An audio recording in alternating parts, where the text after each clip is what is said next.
নমস্কার বন্ধুরা, আমার রান্নাঘরে তোমাদের সবাইকে অনেক অনেক স্বাগত। তো আজকে আমি বানাবো মোচার কোপ্তা কারি। তো তার জন্য প্রথমে বাটিতেই একটু মোচা সিদ্ধ করে নিয়েছি। তারপরে সেইখানে আমি ময়দা আর একটু বেসন দিয়ে দিলাম, আর আলু কুচি দিয়ে দিয়েছি। তারপর পরিমাণ মতো নুন, হলুদ গুঁড়ো, লঙ্কার গুঁড়ো, চিনি আর একটু জোয়ান দিয়ে দিয়েছি তার সাথে, এবং দিয়েছি আমি কালো জিরে। এবার সব কিছু দেওয়ার পর এগুলোকে ভালো করে মিক্সড করে নিতে হবে। প্রথমে জল ছাড়াই শুকনোই মিক্সড করে নিতে হবে ভালো করে, যাতে জিনিসটা একটু ভালো হয়ে যায়। তারপরে একটু জল দিয়ে ভালো করে মেখে নিচ্ছি এবং ভালো করে ফেটিয়ে নিতে হবে, নইলে কিন্তু যখন আমি কোপ্তাগুলোকে ভাজবো তখন কোপ্তাগুলো খুব একটা ফুলবে না। তো ভালো করে ফেটানো হয়ে গেছে আমার। তারপরে কোপ্তার শেপে আমি সবগুলো করে নিচ্ছি। তো সব আমি এখানে করে নিয়েছি কোপ্তার শেপে। তো মোটামুটি হয়ে গেছে এটা আমার। তারপরে আমি কড়াই বসিয়ে দিয়ে তেল দিয়ে দিচ্ছি। এবার তেলটাকে আমাকে গরম করে নিতে হবে। ওই কোপ্তা ভাজার জন্য যতটুকু তেলের প্রয়োজন হয় সেই রকমভাবে আমি তেলটাকে দিয়ে দিলাম। এবার হচ্ছে তেলটা মোটামুটি গরম হয়ে গেছে। এবার আমি একে একে কোপ্তাগুলোকে ছেড়ে দেব। সব কোপ্তাগুলো, এতগুলো কোপ্তা তো একবারে হবে না, হচ্ছে অল্প করে আমাকে ভাজতে হবে। প্রথমে 8-10টার মতন কোপ্তাকে আমি দিয়ে দিলাম, ধীরে ধীরে তেলের মধ্যে দিয়ে দিচ্ছি।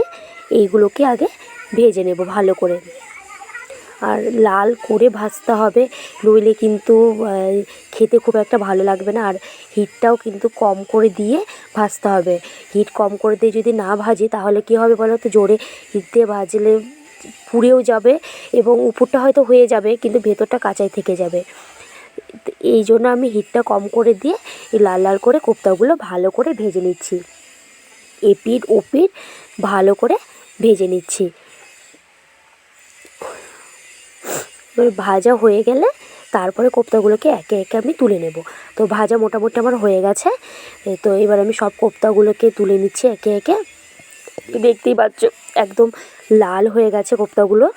এবার হচ্ছে কিছু আলু কেটে রেখেছিলাম। এবার কোপ্তা কারিতে আমি একটু আলু দিই, আমার ভালো লাগে যেহেতু আলুটা খেতে।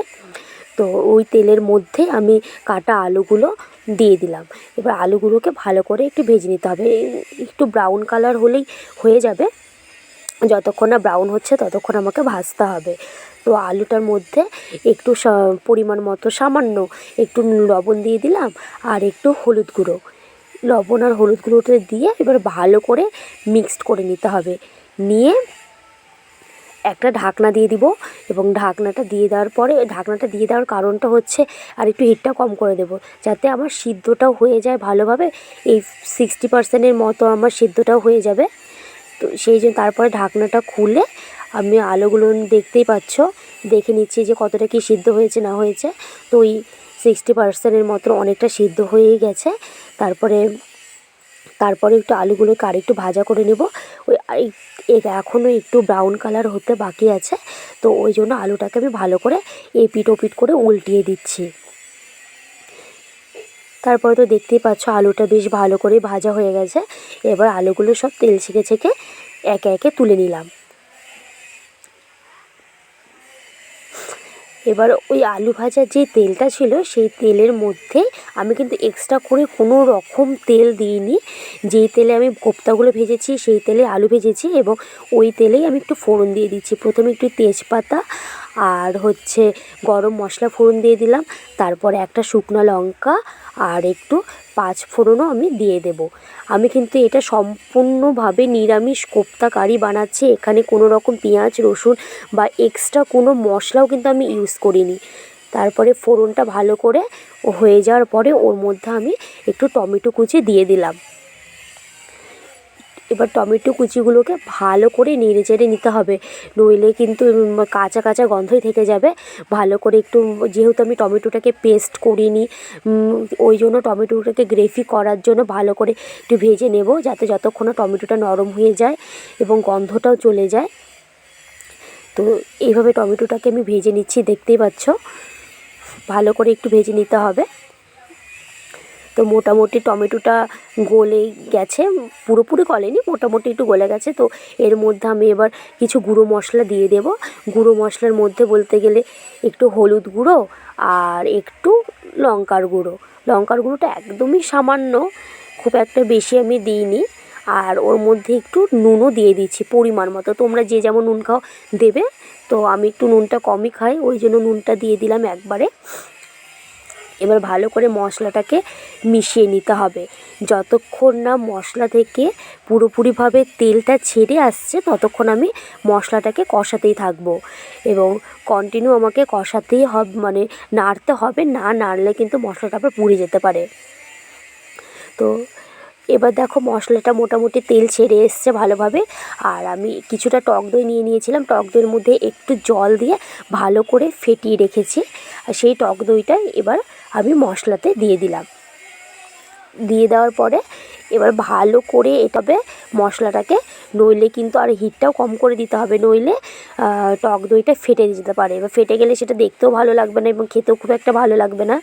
ওই জন্য হিটটা কম করে তো ভালো করে টক দইটা দিয়ে মশলার সাথে মিক্সড করে নিয়েছি। তারপরে দেখতে পাচ্ছ তেলটাকে রীতিমতো ছেড়ে গেছে। এবার যে আলুগুলো ভেজে রেখেছিলাম সেই আলুটাও এই মশলাগুলোর মধ্যে আমি দিয়ে দিচ্ছি।